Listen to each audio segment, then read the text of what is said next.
Okay, great. Well, thank you everybody for giving me a chance, Anisha and Shreya, to come and talk to you all students today. My name is Harpal Kocher. I am Shreya's dad. And about a few years ago, when Shreya gave me all the mental stress of going through college admissions, I figured this must be a problem a lot of parents are going through. And both she and I had learned so much, and watching Anisha as well along the way, I figured it's about time, I actually not just keep the knowledge to myself. Let's give it out to everybody else. So that's how I stayed in my job, but I also started doing college admissions counseling a few years ago, as initially just for fun, and then later on made it a profession for myself. So in today's session, we'll talk about a few things. How you make choices for colleges for your subjects, for academic subjects, and we'll talk about intellectual curiosity, which is a topic that Stanford and Harvard give a lot of emphasis to the words intellectual curiosity. They actually have a dimension on their rating. UC doesn't have it, but Stanford actually has an intellectual curiosity dimension. So the others have it implicitly. Stanford and Harvard have it explicitly. So there are many more colleges as well. So make sure you track to that. AP testing and really just, you're already doing these meaningful internships. One of the things I'll touch upon today is how do you take these meaningful internships and actually make them meaningful in front of the admissions team? Like you could have done a fantastic job here with Shreya and Anisha, but if you can't talk about it in your essays, if you can't really talk about what you learned or your insights out of it, it's great knowledge. You have it. People don't know about it. Okay. So we don't want that to be the case. And after this as well, I'll hang around. If somebody wants to still catch up with me, I can open up my personal Zoom after these 30 minutes are over. But yeah, I plan to go for another 26 minutes for this session. And if you have any questions, feel free to interrupt me. This is a session, in fact, where I will expect you to ask questions. Some of you are already my students here, so which is okay. You can ask me questions too, but this is really a session half an hour for you, okay? So ask questions as many as you have. You're on this journey, right? Many of you are seniors, some of you are juniors, some are probably even sophomores. I know Shivant is a sophomore, rising sophomore. How many rising sophomores do we have in this year? Adlina is a rising sophomore as well. Okay, all right. So everybody else is a rising junior or rising senior? How about you, Adya? Are you rising junior or senior? Junior. Okay, all right. How many rising seniors in this room? I know Name is a rising senior. Nishant and Subodhni, I don't know. Isn't Teja rising? Tejas too. Yeah, Tejas as well. Yeah. Teja is our most responsive student. Today he will be because I'm here on the line. Okay. Right. So huge giant roller coaster. I'm sure many of you who are rising seniors are seeing this right now, where some days you feel you're on top of your applications, some of the days you feel you're not. Anger, frustration, worry, nervousness, everything comes through. I saw Shreya, Anisha, all of them go through this multiple times in a day at times, so multiple times in a week and month for sure. Lots of moving parts, lots of attention to detail. So one of the things I'm going to try to make sure today in this session and in the future is this is not rocket science. Okay, I mean there's only so many moving parts and there's a way to capture it. It's still you'll have to work your tail off, but it's doable. Question in the chat. Shreya, if you can see the questions in the chat and let me know if there's something I need to answer, I'll answer them as well, okay? But here's my background, work at Salesforce as a software architect. Success Coach is my company, my personal company, where I give out a lot of free information about college admissions, and I have a blog there as well. Do some crazy workouts in my life and have some moonshot dreams of doing some crazy marathons. Later this year, next month I ran the San Francisco Marathon. So I've been running for a while, but really my aha moment came a few years ago when I was trying to understand college admissions and for Shreya, and I took a class at Stanford for 6 months under the ex-dean of admissions there. And after going through that class, I was like, oh my God, this is so hard for me. After having gone through a class, I can just pity what 17-year-olds have to go through to learn this process. So clearly it's a frustrating process. It's a long process. I'm here to tell you the process has a merit and a reason for it. So stick it up. Okay, I mean, it's something which is good. I mean, I truly believe in the process. think you know this lady. She's the one she and I did a lot of our work together, looking for these different colleges. We applied to 20 different colleges, got early decision at Wellesley, took that admission. But as a part of before we got early admission, we had early action into some schools, which she decided not to look at all. But one of the things I teach all my students now is, if you're going to early decision, make sure all your good schools you've early actioned into. So by the time your early decision comes through, you have your early action result as well. You have something to compare it to. Do not just do an early decision and hope that, if you get it, you might not take it. You will not be in that situation. If you get it, you better have some other options in your hand because you will be tempted to take it. This is our mission statement for the startup, for the company. Just, you've got unique and untapped potential. And if we just give you the right mentoring, the world is your oyster. Notice on the, on the last line, I took out the word best, to get you accepted at the best college versus the dream college. Your dream college could very well be the college that has been marketed the heaviest to you. I'm pretty sure if I ask all of you what colleges you know about, most of you will take the name of some 7 or 8 colleges, which again have been heavily marketed in your direction as, with massive amount of money to do that kind of marketing. Those might sound like your dream colleges, but they might not be the best colleges for you because they just might not have the right fit. So the biggest part of having a help from a counselor is they can really know you best, and taking the emotions out, they can actually work with you and find out the best college which is the right fit for you. We'll talk more about that. But just in general, these are the 6 areas you should be looking at. And if any of these areas in senior year or junior year you've not been looking at, then you're going to have a problem. Like, for example, even writing persuasive essays. There's an art to writing impactful essays. This is not like your standard school essays. The art of writing persuasively, making your point and closing strong, having the right hook in the beginning, not going crazy with stupid hooks, is the art of writing college essays. Prioritizing your list of colleges into stretch, target, safety, 3 different layers to know where you stand is super critical. So this requires a lot of work. Brainstorming, which is you don't just go into writing the college app. You don't just go and writing here are the 7 prompts of Common App and I'm going to start writing. If you just start writing, I can tell you for 3 months, you'll be writing all garbage. And after that, you're going to go crazy. The best way to start is to actually go through an essay brainstorming process. There's a whole science behind it, how you brainstorm your life. And, that's just something which we can talk more about. Multi-year college planning, never get surprised. You should know every year, junior, senior, freshman year, what are your expected deliverables every year. So having a methodical process along the way is very important. You're already doing a kick-ass internship. I'm here to tell you there are many more kick-ass internships, one that I just formed earlier this year. And if some of you are having time later this year or next year, consider that internship. It's a part of a nonprofit I did. Shameless plug for it, but it's really goes to show you what demonstrator interest is about. And this is really around tech entrepreneurship. So it takes your CS concepts to a whole new level to build startups. And I can tell you more about that. But last but not the least is merit scholarships. How do you find schools which will actually give you discounts and give you merit scholarships? Shreya school gave us nothing, right? Anisha was smart. She got some good, scholarships. But in general, if you're going to apply to some of the top 50 schools, you get nothing, pretty much nothing, right?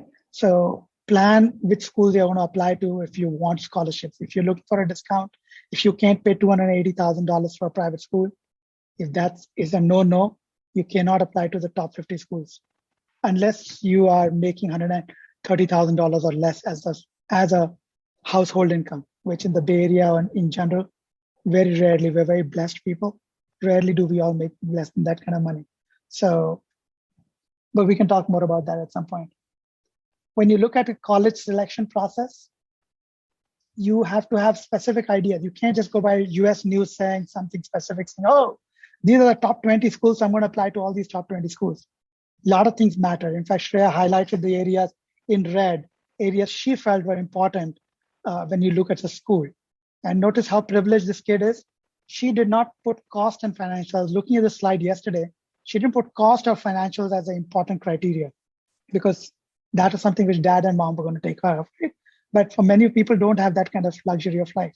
So I made that an important criteria that for parents as well, cost, knowing how much it's going to cost. Don't be in a la la land that, oh, I will get some discount. If the college calculator is saying based on your income, you will not get a discount, absolutely you will not get a discount. There is no way. Okay, so know your numbers very well.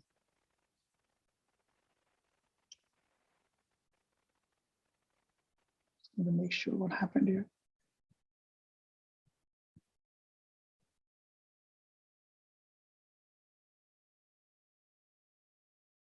Okay. So when I was talking about these different, what is happening?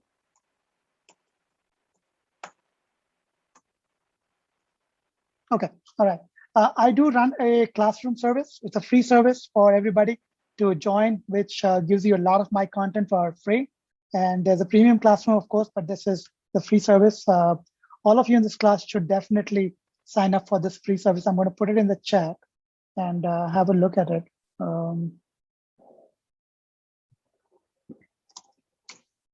If you click on this link, it'll take you directly to the college classroom. And that college classroom will give you pretty much every piece of information you need in terms of applying, material-wise, career planning, any kind of academic planning for APs, stuff that you need. I have all the material created over here. And again, this is a free classroom service we provide. This is the premium one, but there's a free pro service, which I just could give you all the link to, okay? So make sure you sign up for that service. It's a very, very handy tool. I have like 80 or 90 students right now who signed up for that service. So just, this is going to be an interactive session, guys. So out of these dimensions, these are your 6 dimensions of a college application. Knowing SAT has become optional because, and GPAs have become kind of pass-fail last year.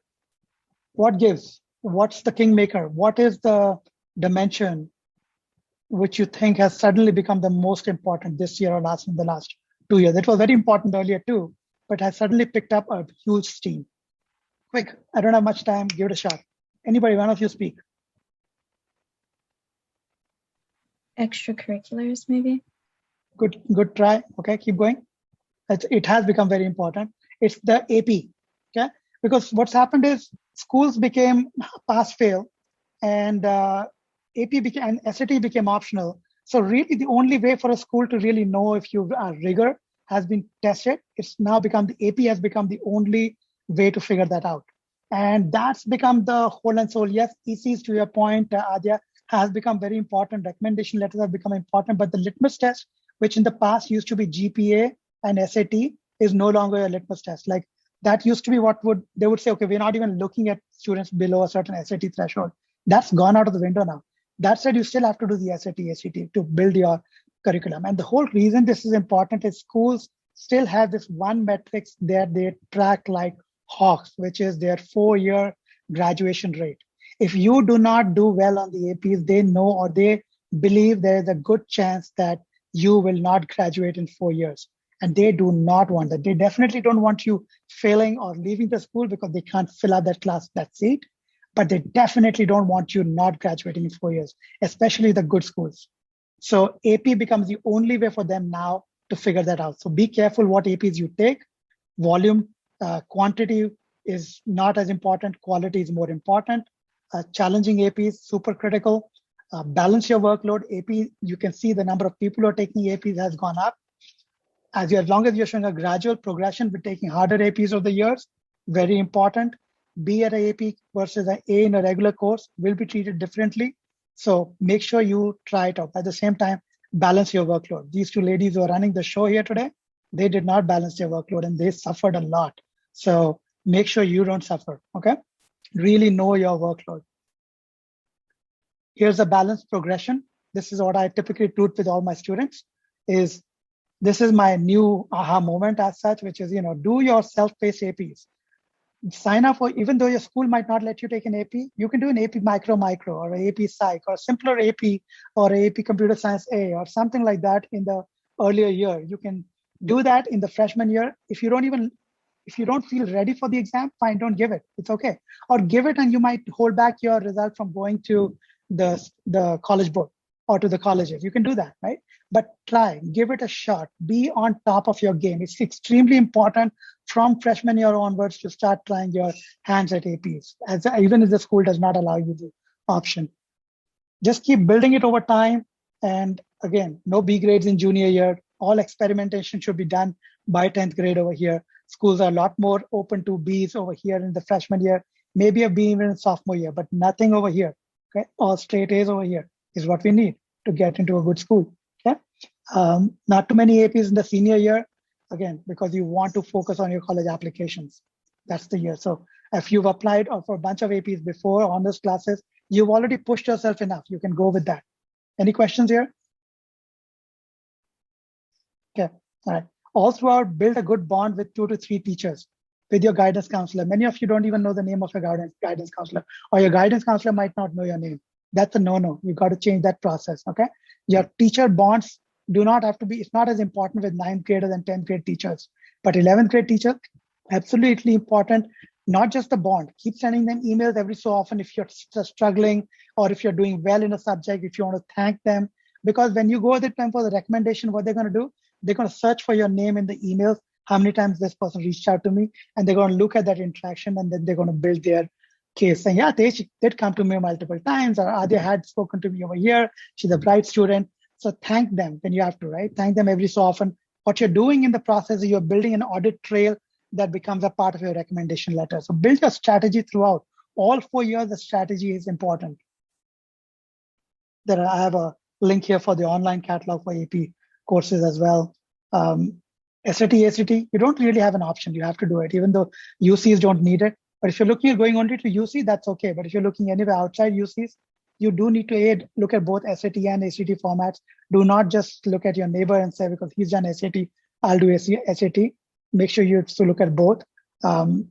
Standardized testing is not going away anywhere. Okay, they might keep saying it, but they've made it optional. It's going to stay optional. It's going to be a rich man's game forever. It's never going to change. So, you are your best at it. Just take the SAT, ACT, get some inexpensive one-on-one tutoring from Vyzant.com. You can get tutoring at, 50, 30, 40 bucks an hour from college tutors, college going, or students who are in colleges. They can give you tutoring, and you can look up their ratings on the website. So it's pretty cool stuff. You can look at that, but analyze the strength of your application before you say, I'm not going to do it. Right? You better have a very good reason to go optional. In my opinion, there's no reason to go optional. You have to do SAT, SUT. Talk essay writing. Anybody, anything, just go ahead. Yeah, ask me anything. I'm going to talk about a few scenarios in essay writing, starting with, the what if scenarios. And we're going to brainstorming how we do that, essay topics that make colleges actually cringe, but why do not use certain topics. And then we'll talk what persuasive writing is about. Okay. Now you will fall into some of these traps when you're looking at like those 10 or 20 colleges you're going to apply to. You might see a hotshot school come and say things like, hey, like Stanford will say, write 10 pages, and if you need to write more, feel free, write more. Should you be writing 10 pages of an essay? Hell no way. Your essay should never be more than 600, 800 words, 900 words max. Okay. So schools will create a trap for you by telling you, you can write 10 pages. Well, nobody's going to read those 10 pages. Okay. What if the personal statement is optional? Do you not submit it? Do you not write it? You've been asked to write short essays. Should they be on the same path? Like I had a student just ask me yesterday this question. Actually, one of the students is here today about the short questions, saying, hey, how do I handle these questions? Right? Short questions are as important, or in fact, even more important than the longer questions, because those are 50-word questions. They will give a lot of attention to those questions. Okay? University of Chicago has like 6 or 7 of those questions. University of Southern California has 6 or 7 of those questions. So make sure you pay a good attention there. What if you have a choice of different type of essays? Which ones do you choose? You get this, Common App has this thing which says, which one of the options is topic of my, what if one of the choices is topic of my choice? Do you select this? Come on, somebody give me an answer to this one. Number 4. If there's a choice says, hey, choose the topic of your choice, do you answer that? No. Why not? It's a trap. It's a trap given to you because they're just looking, is he going to recycle an essay And does he care for my school? This is a love relationship. What are they trying to figure out? Do you really care about my school? If I make him an offer, will he come to my school? What happens if you don't go to that school? It's a good chance they might not be able to fill that seat.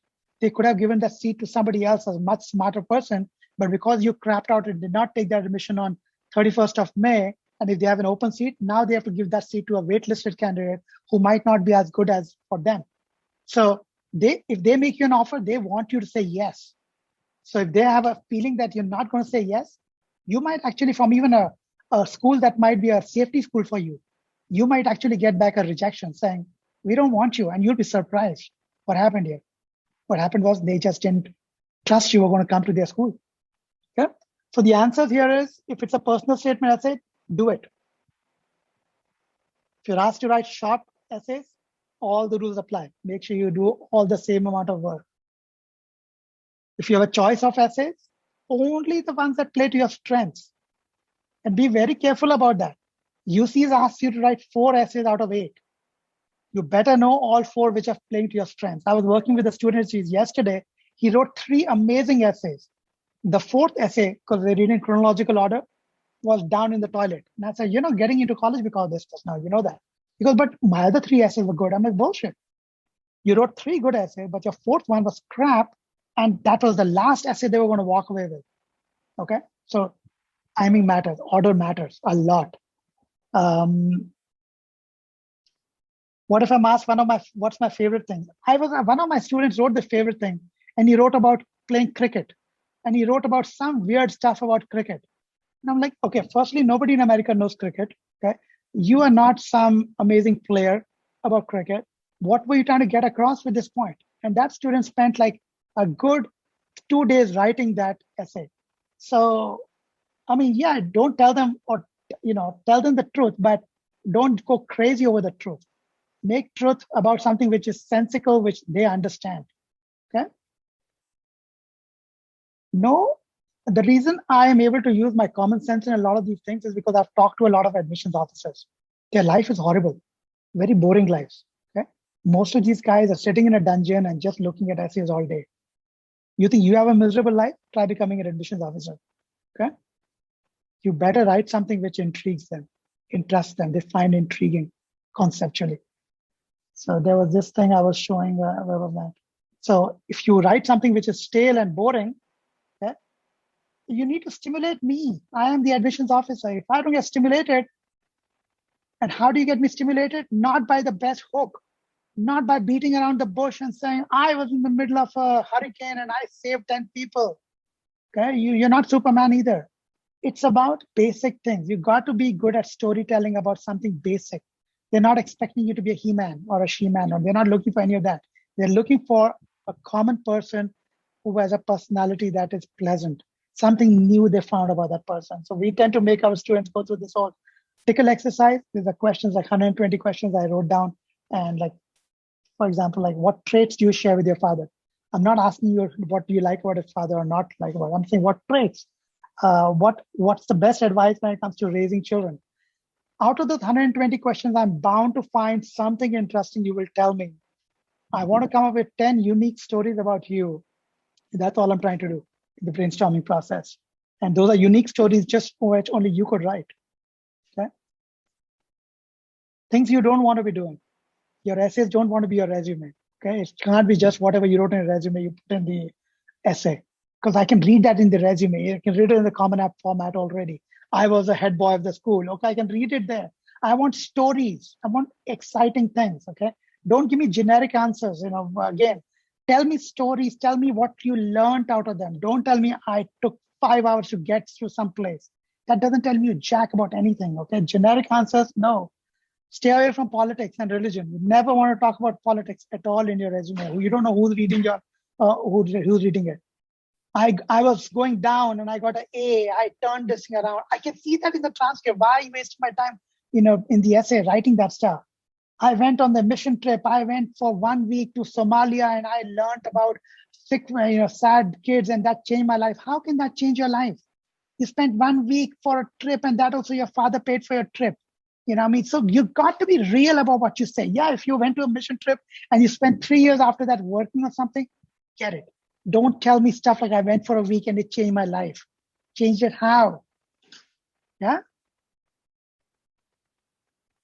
You know, things that make colleges groan. Okay. This is spoken by admissions officers directly. Okay. They're tired of reading these, of reading travel logs. I went over here and I saw these sad people. I recovered from a sports injury. My leg was broken. My hand was broken. I still worked it and my coach told me to push it through. I did it. They listen to this every day. Hey, they can't connect it. They can't validate it. And it's like, big deal, dude. They're bored. Um, you know, this is super important. Using 35 words where you could have just used 8 words. Not writing about just a general topic of the day. Black lives matters to me. Why? Dude, it's like we're writing about a personal essay. If you went through some kind of racist problem, then talk about it. But don't just talk about something out of a blue just because it's a hot topic of the day. Okay? You know, quit trying to be like this guy. None of us is Steve Jobs.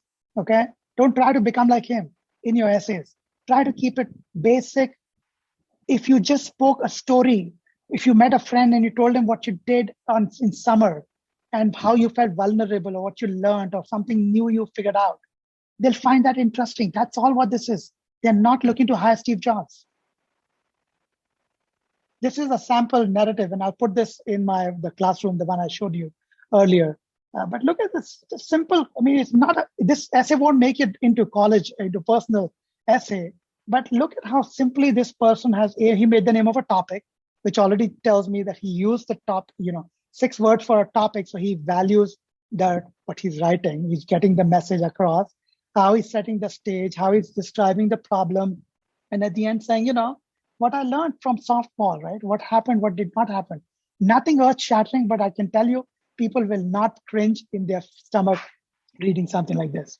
You could use this as a template to build your essays on. Okay, college search. Finding the right college. Okay, that's very important. You don't want to just go for a college just because it was high on the US news list. Okay, what is the right college? Is it going to be your dad's choice, your mom's choice, neighbor's choice, somewhere where somebody else went to? Is it going to be because the US news reported it? Answer is depends on every student. Please make the time to go through this. With Tej, I started with a list of, I think, 300 schools. He's down to now, I think, about 24 or 25. Okay, he still has to cut it down furthermore. You've got to make an effort on that. You're going to spend 4 years of your life. Please don't leave it on the marketing from the schools. Okay, it's not about finding the best school. It's about finding what's the best for you. Half the students who go to college are depressed and are on some kind of antidepressant. Do not go in that ratio yourself. You've got to find the right school which believes in you and you believe in them. Okay. When you make your schools, look at this dimension. This is what I was showing you earlier. So much that goes into deciding a school. And I make my students go through this entire process. They have to write up a lot of things on each dimension. They fill up a form. I look at that detail. Then I start creating my list of schools. Then they reject the like 9/10 of that list. And then that's how we make our list. Okay. But know your strategy. Know your strategies about where you're going to go. Early decision, regular decision, early action. But know this well, because you will need to, like, for example, early decision is binding, but you can still reject it. Like Shreya had the option to reject Wellesley because they didn't give her any aid. But she did not. That's a different problem. But if she had done a few other early actions along with that early decision, we could have taken the early actions. Just because you apply for ED doesn't mean you have to take it. And most people don't understand this. Okay, so make sure that part is clear to everybody. Do not get stuck with just prestige of institutions. And I won't talk much about this. I'm going to put this in the chat for you guys to look at. Malcolm, for this particular one where Malcolm talked about, I actually took this very seriously when Malcolm, this video, and don't look at it right now, but it's like a 7 or 8 minute video. It changed my perspectives to applying to colleges, okay? And look at how a third of the class at Harvard every year drops out, particularly in STEM, okay? And you are better off being number 1 at a number 2 school than being a number 1 at a number 1 school. being a number one or trying to be a number one at a number one school is fraught with problems. I'm not saying you should not go to Harvard, but there's a price you will pay for going to those schools. And remember that. Know your personality before you apply to a school. Okay? Have a 4-year plan. Now I'm going to talk only about a couple of things in the 4-year plan. I can tell you guys more if you sign up for some time with me, with your parents. But have a 4-year plan where, you know, the 4-year plan starts pretty much in your 8th grade. From 8th grade onwards, as freshmen, you actually have to start planning. Like, for example, even for math, if you will make it to calculus or to ABBC or not, depends on the options you took in the 8th grade. So know 7th grade, 8th grade options very well. Every year, you got to keep incrementally working towards your plan. And it's super important to attend these college fairs, websites on the time, meaningful summers, staying in touch with your guidance counselors, different things. And we tailor this plan exactly for every student that we work with. And we work with them every so often to make sure they are still on track with the plan. So very critical to have that plan going forward across these 4 dimensions in these 4 years. Internship guidance, we've changed a lot of this over the years as well. You can see Python research program, which you did with Shreya and Anisha. That's how we started. That's how these 2 girls started, and it's fantastic work they did. I took it on to a different level where I did the tech business entrepreneurship. I can tell you guys more about this at some point, but this is CS principles, but applied to actually taking it to a product and to a startup concepts of marketing, business fundamental, along with computer science. And my little one, Dia, is not taking that out at all. She wants to start her own business. She works at Jamba Juice. She is a soccer coach for 3-year-olds. She's building her own profile in completely her own way. Okay. But getting a paying job is the one thing I would say in your profile is super critical. Colleges look at that. They want students who've done some paying time. Okay. Could be you worked at a Kumon, could be you waited some tables, could be you worked like Dia as something, could be you did anything, but start making money. It matters ultimately. If there's one thing you take away from this talk, it's just that. Okay. Okay. This is my entrepreneurship class where we have these 6 milestones that we go through in the class. I'm kind of going fast because I know I'm a little over time. Recommendations, what are the important considerations for your recommendations? Make sure your recommendations are blind. Make sure your people who are doing your recommendations are validating all your claims that you make in your essays. So you send your latest draft of your essays to your recommenders so they can see what you wrote. So they can kind of pick up some parts and they can say, yeah, he did this as well. Okay.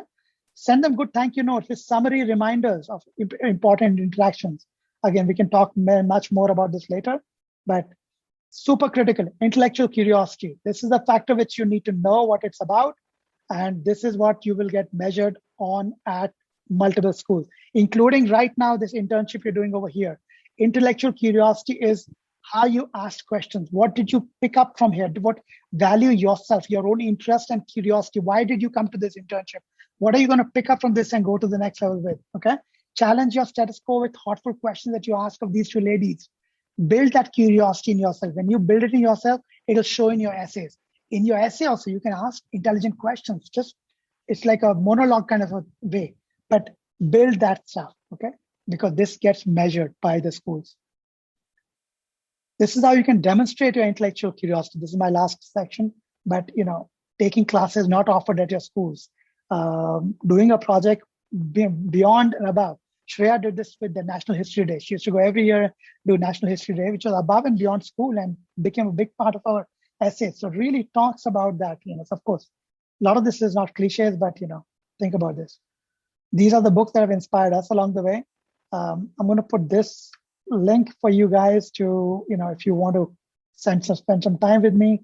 I will. This is a 60-minute session you can get with us to talk about anything about applications that you want to talk about. Come back to me on successcoach.com, and this is my email to stay in touch with me. Okay? Dream big, take big risks, and just make it happen, guys. This is not rocket science. So I hope this was useful for you guys, and thank you. How come you guys are so quiet? Come on, guys. Seriously? Any questions? I think we had a couple of people drop off who needed to. Tej had to drop. He sent me a note. Yeah. Any questions? This is the Anything time that you should be triggered you? asking. You guys should be asking questions right now. Like, I know it's overtime, so if you need to leave, you can go, but this is a free session.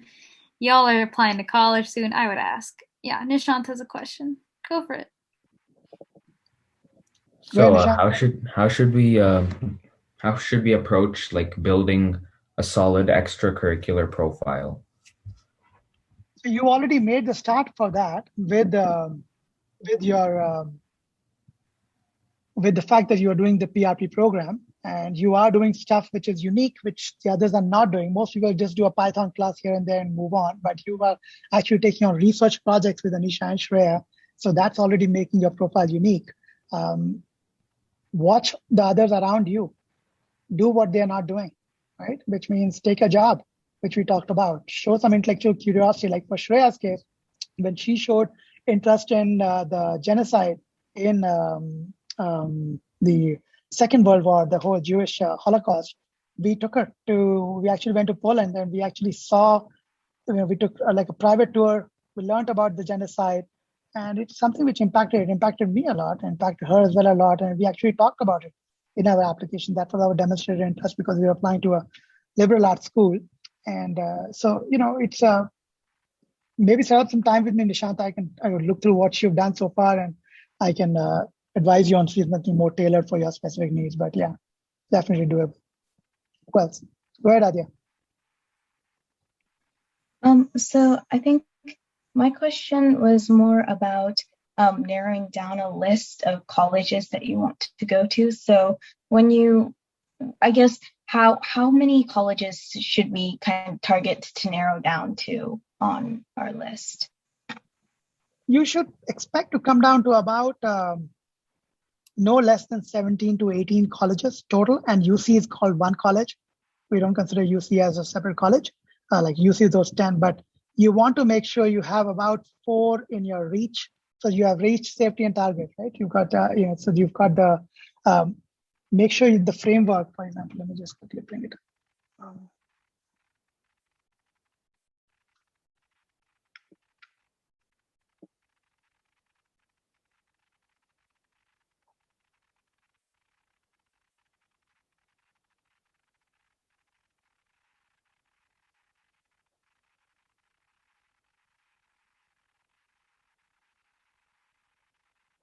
I put the details over here somewhere for each colleges and stuff. Where did I put it?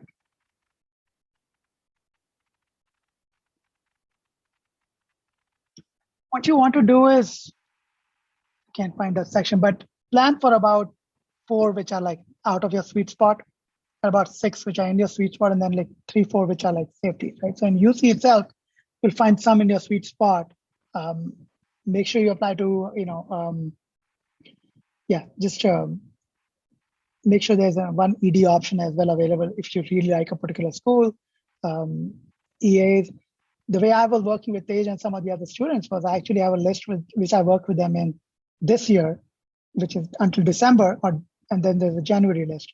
So our goal was to finish all the early decisions and early actions, which is pretty much all his favorite schools, all by December. And by end of December, if we get the early action and the early decision to make a decision between, we're done. We're not even doing regular decision at all, right? So in particular, some of the cases, I'm actually going to even go over 20 schools where we'll say we'll apply to about 13 or 14 schools before December, and the rest will apply. If we don't get into those, we'll apply the next batch in the regular decision in next year. Does that connect with what I'm looking at? Or was that the question? Yep, that answered it perfectly. Thank you. One last question. Go ahead. Also, so for interviews or like video portfolios, what are one of the biggest things that we should keep in mind when approaching that? If you're getting an interview, absolutely take it. Absolutely take it. Do not shy away from it. That is your one chance to meet them in person, to make an empathetic statement. Shreya and I, whenever we got a chance, we took all the interviews. We haven't done not just interviews. When we actually went to the school to attend their information sessions, we attended sessions and we talked to the dean, had multiple questions, and then we have followed up with notes to them. So they could remember. I was like, I remember this person, he came in, because that's maintaining your file. They are maintaining a file for you. Be professionally dressed up, but go through a mock session. In fact, in the classroom I gave you, there is actually documentation of the kind of questions you can ask of the school, and get ready for the interviews. For Shreya's case, we had actually prepared her for these mock interviews for each of the schools. Like we used to walk with a dossier. We went to 20 schools in a matter of like 14 days. So every time she would go to a school, I had a dossier ready for her in her hands that she could read up the good things about the school. She could go and get the interview. Next school, okay, forget what happened over here and what would be the case. What I would be the one writing notes. She would be too exhausted. I would take notes. I would drive her, give her a dossier, next school. So that's typically how, Annie, if you're listening, parents got to really play that role with the student. And, it's impossible otherwise to do this on your own. Does that answer the question? Yes, thank you. Yeah, and keep asking more questions. I'm here. I have all the time. So, I'm here. Go ahead, Adelina. You had a question. Yeah, I have two questions. The first question is you mentioned how AP tests are very important. How many AP tests should we be aiming for to have in total? And let's say you took like an AP class in school, but you didn't do like as well as you planned. Should you be submitting the score, or with colleges, would it be better to not submit the score, or should we just submit it even if it's bad? I think you should. If you're getting a C or something, 3 in a AP, by the way, even a 3 is considered passing from a point of view of from the UC or anything you go to. They will consider it a pass grade. You'll actually get credit for it. No harm in, if you're going to take it again, send it to them. I think even a AP that you took it, the very fact that you took it, it's a huge thing. It's better than you took an AP and got a 3 versus a person who did not take it at all. If that is the subject that you are planning to excel in, then maybe you want to take the AP again, just take the exam again. But I believe you should. An interesting statistic I was given recently by a friend of mine who was a college admissions on the admissions team at Harvard.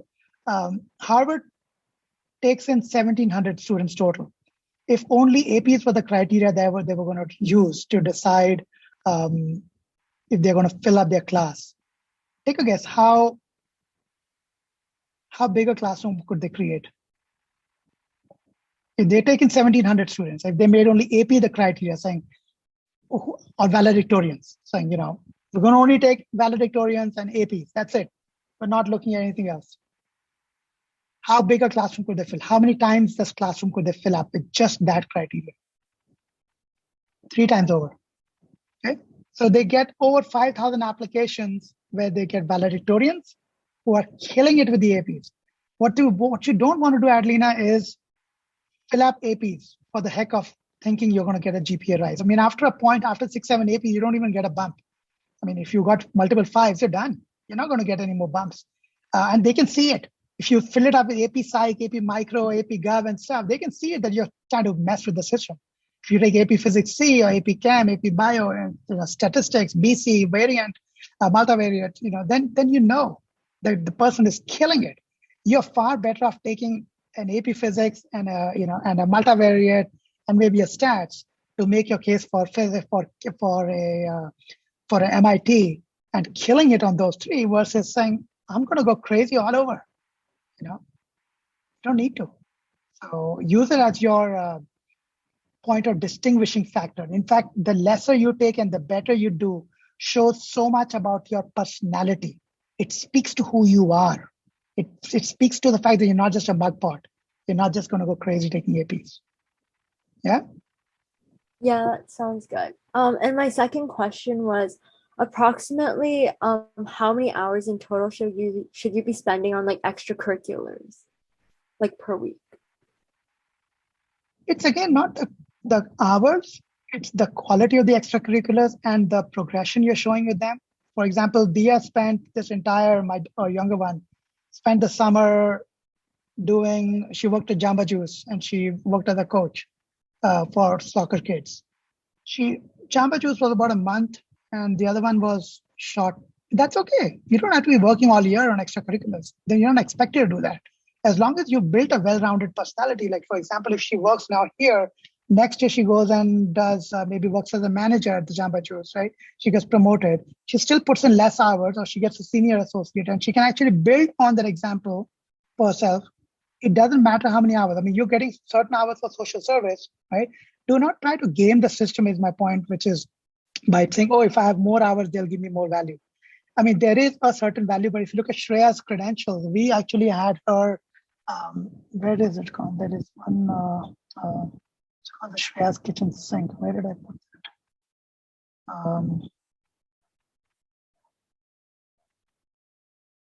I'll come to that, but you go ahead. You can come ask me any other question. Let me find this particular answer for you. And, go ahead with any other question you guys have. I'll find this answer.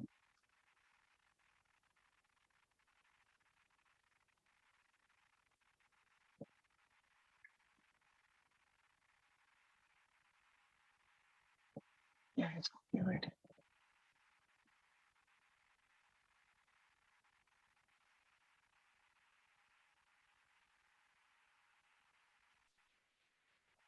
Look at this one, right? This was Shreya's extracurriculars, and this kind of goes back to Nishant, your question as well. We did 18 of these stupid extracurriculars for her. So Dia, we don't have this big a list, but the ones that really mattered was the impactful ones, the ones which we've highlighted. And those are the ones she did multiple years. So like her chamber chorale and the musical theater was a big deal. It really paid off big time. National History Day paid off big time. So, I mean, I've got a whole list of things why we do certain in certain way, but you know, that just to give you the answer, short answer to that question. What else? Annie, how about you? You've been very quiet.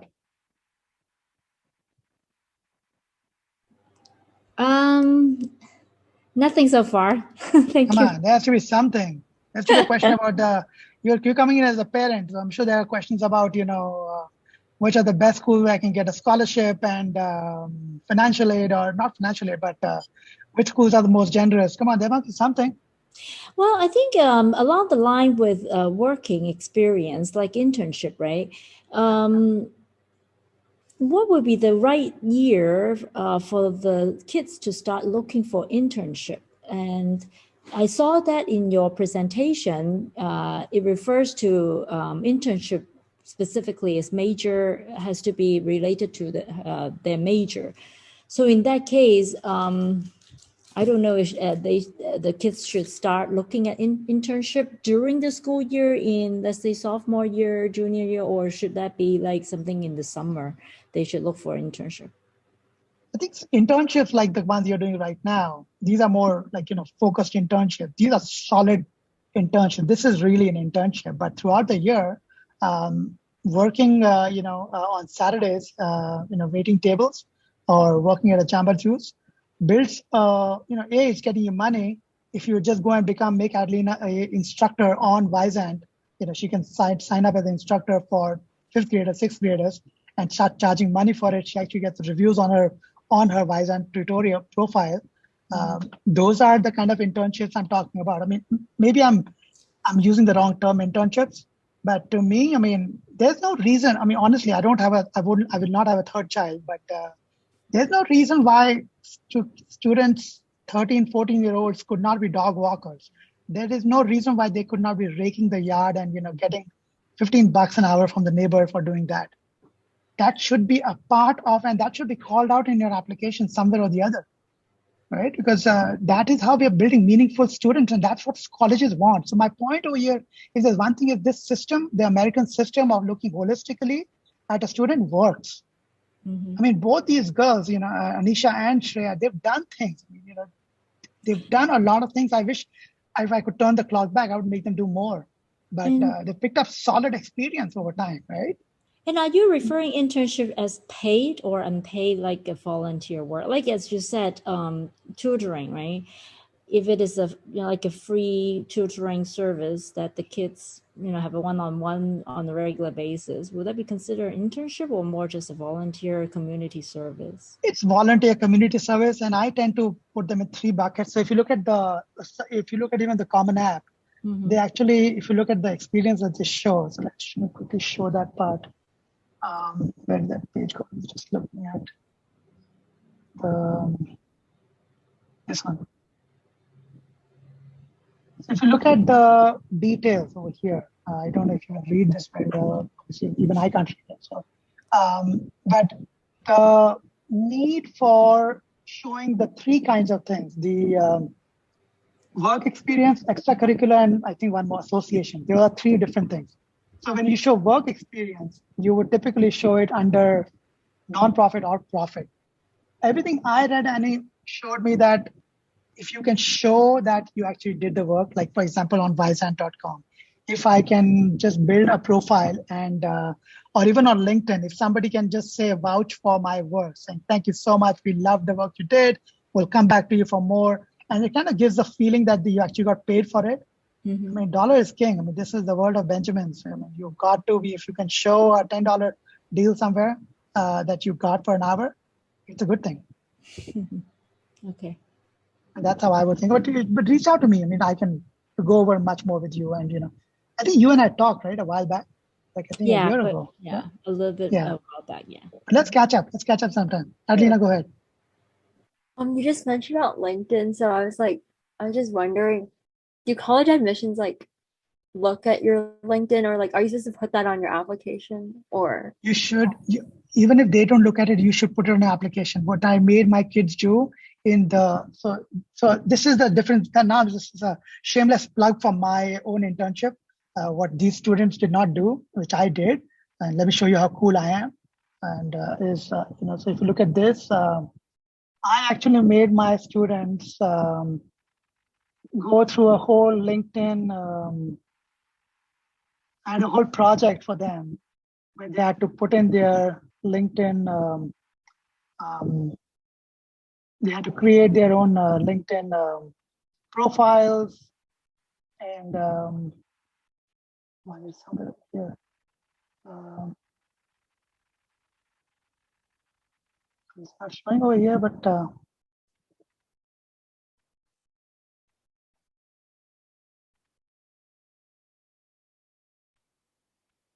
I have to show it to you because now other Shreya is going to make fun of me. Like, yeah, you said you have it, but you don't have it. So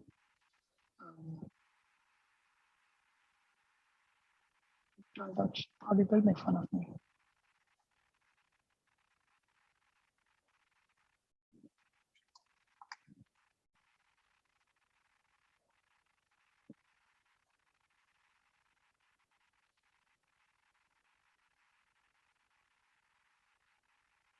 So we would, okay. I made them do a LinkedIn profile. They had to write their whole profile details. Don't have it here right now, but oh well.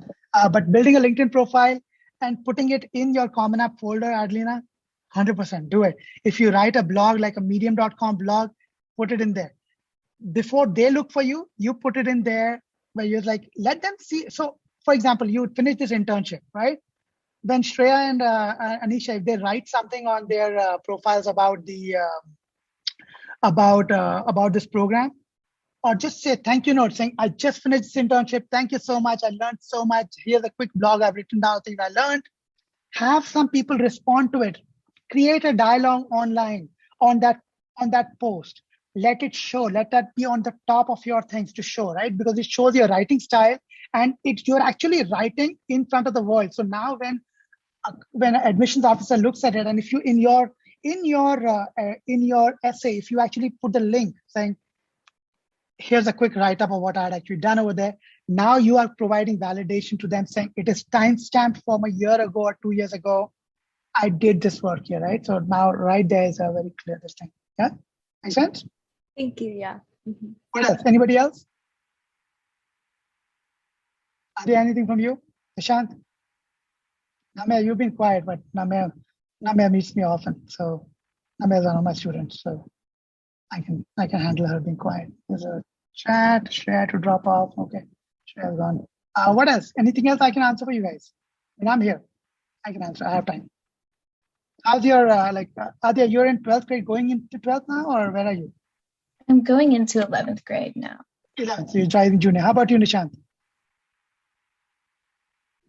I'm going into 10th. Oh, into 10th. Okay, my goodness. So you guys are in very good shape. And Adelina, you're going into 10th as well right now, right? Okay, all right. So you guys are pretty, this is going to be good. Kind of fun. So you don't have to worry about essays and stuff, but do start worrying about college lists and take some time on my calendar. I can give you guys a college list to start with based on your based on your major that you plan for. One thing that colleges hide from you is the 4